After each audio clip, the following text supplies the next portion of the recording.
Interview में कैसे proceed करना है अगर प्रॉब्लम पहले कभी ना देखी हो तो। बहुत ज़्यादा इंपॉर्टेंट टिप कि एचआर की बात नहीं सुननी। एंड में बोलते हैं कि भाई तुम रिजेक्ट हो गए हो। तो नमस्कार दोस्तों, कैसे हैं आप सब। कभी इंटरव्यू में ऐसा कोई लीड कोड क्वेश्चन मिला है जो कि आपने कभी देखा भी नहीं हो और आप बिल्कुल स्टक हो गए हो वहां पे? हुआ ही होगा, सबके साथ होता है। मैं आपको बताऊंगा एक श्योर शॉर्ट तरीका जिससे आप बिना देखे हुए लीड कोड क्वेश्चंस भी इंटरव्यू में इजीली सॉल्व कर पाओगे। Thank you so much for the 500 subscribers. मुझे लगा नहीं था कि इतनी जल्दी हो जाएगा, but thank you so much. Let's proceed forward. तो यहाँ पे लीड कोड खोल लिया है, इंटरव्यूअर भी यहीं क्वेश्चन उठाते हैं, इंटरव्यू देने वाले भी यहीं पे प्रैक्टिस करते हैं, तो हम भी यहीं पे अपना ट्रिक बताएं। बताना नहीं किसी को ना ट्रिक वाला। तुमने सब्सक्राइब किया, तुम्हारे लिए ट्रिक है। तो लेट अस सपोज एक रैंडम क्वेश्चन लेते हैं, पिक वन। ठीक है, लीड कोड मीडियम आ गया। अज्यूम करते हैं हमने कभी नहीं देखा ये क्वेश्चन। वैसे तो मैंने देखा ही नहीं है, देखो सबमिशन में मेरा तो कोई सबमिशन नहीं है इसमें। सी आपका इंटरव्यू का सक्सेस 50% डिपेंड्स ऑन यू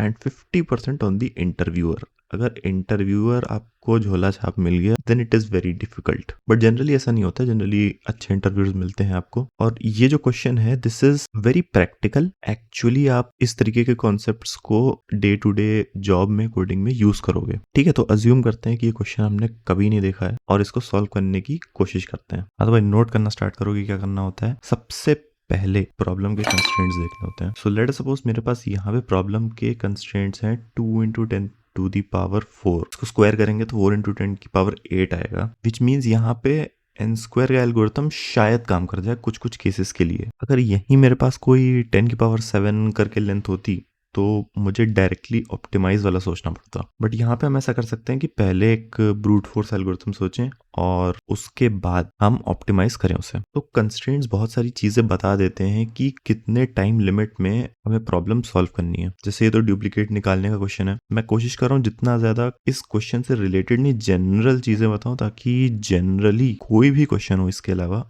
तो आपको हेल्प मिले। ठीक है, तो फॉर एग्जांपल इंटरव्यूअर ने ये क्वेश्चन दिया आपको, तो एक काम करना है, इसे यहाँ तक पढ़ना है। इसके नीचे सिर्फ डिस्क्रिप्शन दिया हुआ है, उसके बाद सीधा आना है इनपुट आउटपुट पे। बिकॉज हमारा मेन पर्पस क्या है, इनपुट को आउटपुट में बदलना कुछ प्रोसेसिंग करके। ये कंप्यूटर का मेन पर्पस है, इसलिए कंप्यूटर बनाए जाते हैं। तो इनपुट आउटपुट देखना सबसे पहला काम आपको ये करना है कंस्ट्रेंट्स देखने के बाद। तो सबसे पहली चीज क्या थी, कंस्ट्रेंट देखनी है। दूसरी चीज इनपुट आउटपुट देखना है। तीसरी चीज इनपुट आउटपुट के बीच में थोड़ा पैटर्न आइडेंटिफाई करना है। अब जैसे यहाँ पे मेरे पास कुछ नंबर्स दिए होते हैं, जैसे बहुत प्रॉब्लम्स में नंबर्स नहीं देते, 1 5 6 2 4 8 ऐसे बहुत बड़ी नंबर्स की लिस्ट होती है। उसके बाद लास्ट में आउटपुट में लिखा होता है ट्रू। वहां पे मुझे ये पूरा प्रॉब्लम स्टेटमेंट पढ़ना पड़ जाता है, बिकॉज कोई भी डिसाइनेबल पैटर्न नहीं होता इसमें। जैसे इस वाले में पैटर्न है, तो पैटर्न देख के ये पता लगा सकते हैं कि इनपुट आउटपुट में क्या रिलेशन है। इससे एक चीज ये हमें पता चलती है कि प्रॉब्लम को किस तरीके से सॉल्व करना है। अब जैसे कि ये जो 3 फाइलें ग्रुप हुई हैं, अब आप इन तीनों फाइलों को देखिए। ये फाइल है EFGH, ये फाइल है EFGH, ये फाइल है EFGH। इसका मतलब जो भी इनका कंटेंट है उसको यूज करके इन्हें ग्रुप कर देना है, सिंपल। ठीक है, तो रिवाइज करते जा रहा हूं मैं। कंस्ट्रेंट्स,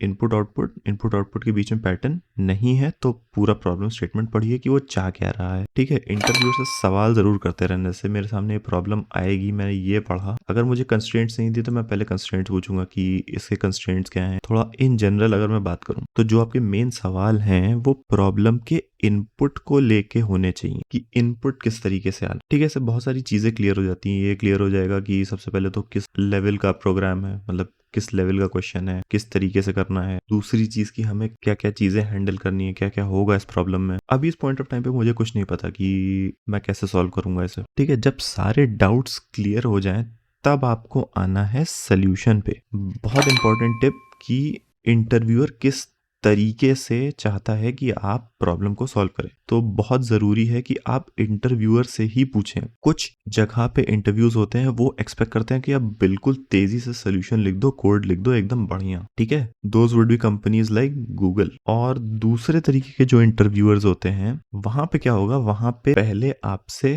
पूरा सोल्यूशन सुनेंगे, फिर कहेंगे कि क्या ये सबसे ज्यादा ऑप्टिमाइज तरीका है, अगर नहीं है तो इसमें क्या ऑप्टिमाइजेशन कर सकते हैं। Then only you will be allowed to write code. So in companies like Amazon आपको पहले ऑप्टिमाइज करके इंटरव्यूअर के साथ बात करके उसके बाद कोडिंग स्टार्ट करनी है। और एक बहुत ज्यादा इंपॉर्टेंट टिप कि HR की बात नहीं सुननी है। HR ने अगर आपसे बोला कि आप इंटरव्यूअर से बात करके उनको प्रॉब्लम एक्सप्लेन कर रहे हैं, आप क्या स्टेप्स ले रहे हैं, ऑल दैट, ये कुछ नहीं सुनना है, उसकी बात सुननी ही नहीं है एचआर की, क्योंकि एक बार मैंने ऐसे ही किया था गूगल में, एचआर की बात सुन ली थी, मैं इंटरव्यूअर से बढ़िया बात करके धीरे धीरे कोड लिख रहा था, एंड में बोलते हैं कि भाई तुम रिजेक्ट हो गए हो। आई वाज लाइक भाई क्या? तो उन्होंने कहा कि नहीं यार तुम बहुत धीमे धीमे काम कर रहे थे यार, तुम बात करके काम कर रहे थे, तुम्हें जल्दी जल्दी काम करना चाहिए था। मैं कहा लो यार। उस दिन के बाद से मैंने एचआर की बात नहीं सुनी, तो मेरे इंटरव्यूज थोड़े अच्छे जाने लगे। तो ठीक है, एचआर की बात नहीं सुननी है, सीधे इंटरव्यूअर से ही पूछना है कि कैसे करें, समझ गए ना? एचआर की बात नहीं सुननी। ठीक है, फिलहाल यहाँ पे मैं क्या करूंगा, यहाँ पे मैं कोड करना शुरू करता हूँ और साथ के साथ एक्सप्लेन करता चलूंगा। ठीक है, तो अभी मुझे इस प्रॉब्लम के बारे में कुछ भी नहीं पता कि कैसे सॉल्व करना है। सबसे पहले मैं क्या करूंगा, जो इनपुट आ रहा है मेरे पास उसको थोड़ा स्ट्रक्चर करके रख लूंगा। अब यहाँ पे आपकी जितनी भी बीटेक के 4 साल हैं, जितना भी आपने डेटा स्ट्रक्चर की नॉलेज यहाँ पे पीछे रख रखी है, उसको ऐसे करके निकालना है और आपको छांटना है। एरे देखो, एरे में तो पहले आ रहा है तो एरे हटा दो। लिंक लिस्ट, इसको लिंक लिस्ट में डाल के क्या करेंगे, कुछ नहीं कर सकते इसका। स्टैक क्यू में वगैरह में कुछ भी नहीं होगा इसका, हटा दो उसको। फिर ट्री, हाँ देखो ट्री में डाल सकते हैं, यानी कि रूट से ए पे क्या है, उसमें कौन कौन सी फाइलें हैं, ये भी कर सकते हैं। ऐसे भी कर सकते हैं, ऐसे बना सकते हैं, लेकिन उससे कोई फायदा नहीं होगा, बिकॉज यहाँ पे मुझे दिख रहा है कि इनपुट में जो कंटेंट है उसके बेसिस पे आउटपुट को ग्रुप किया गया है। तो मेरा ऐसा ट्री बनाने का कोई फायदा नहीं, तो ट्री भी हटा दिया। फिर आप देखिए कि यहाँ पे हैश मैप लग सकता है, बिल्कुल लग सकता है, क्योंकि जो कंटेंट है दैट इज द की, और जो भी फाइलें हैं वो वैल्यू हो जाएंगी, है ना? तो ये क्वेश्चन मैंने पहले बिल्कुल भी सॉल्व नहीं किया है, लेकिन इनपुट और आउटपुट में रिलेशन देख के मुझे एटलीस्ट ये पता चल गया कि यहाँ पे हैश मैप का यूज कर सकते हैं। हैश मैप यूज करने से आसानी से हम इसको सॉल्व कर पाएंगे। हो सकता है आगे जाके मुझे कुछ और एल्गोरिथम लगाना पड़े, डीएफएस बीएफएस जो भी कुछ भी है, बट फिलहाल के लिए यहाँ पे मैं डेटा को थोड़ा अच्छे से ग्रुप कर लेता हूँ। ठीक है, तो मेरे पास आया पहला पाथ। अब यहाँ पे भी आप इंटरव्यू से सवाल पूछ सकते हैं कि क्या मुझे एम्प्टी डायरेक्टरी मिल सकती है? तो फिलहाल यहाँ पे ऐसा कुछ भी नहीं लिखा है कि मुझे सिर्फ डायरेक्टरी मिलेगी, मुझे उसके आगे फाइलें नहीं मिलेंगी। तो एटलीस्ट एक स्पेस तो होगी, ऐसा मैं अज्यूम कर रहा हूँ, क्योंकि कुछ लिखा नहीं है। मैंने यहाँ पे लाइब्रेरी फंक्शन स्प्लिट का यूज़ किया है। ये भी पूछ लेना इंटरव्यूअर से, वैसे इतना ज़रूरी नहीं होता, लाइब्रेरी फंक्शन हम यूज़ कर सकते हैं इंटरव्यूज़ में। अभी तक का रिकैप करते हैं। सबसे पहले क्या, कंस्ट्रेंट्स देखने, कंस्ट्रेंट्स के बाद प्रॉब्लम पढ़ के इनपुट आउटपुट पढ़ना है, उसमें रिलेशन देखना है, उसके बाद इंटरव्यूअर से सवाल पूछना है कि इनपुट किस तरीके से आएगा, कैसा इनपुट होगा। उसका कोडिंग स्टार्ट करने से पहले हमको इंटरव्यूअर से ये पूछना है कि पहले हम लोग सोल्यूशन ऑप्टिमाइज्ड वाला डिस्कस कर लें या फिर कोडिंग स्टार्ट करें, कोड करते करते ऑप्टिमाइज करें। ठीक है, तो ये चीज़ें पूछनी है। दूसरी चीज़, लाइब्रेरी फंक्शन यूज़ कर सकते हैं कि नहीं, वेरिएबल नेमिंग कैसी,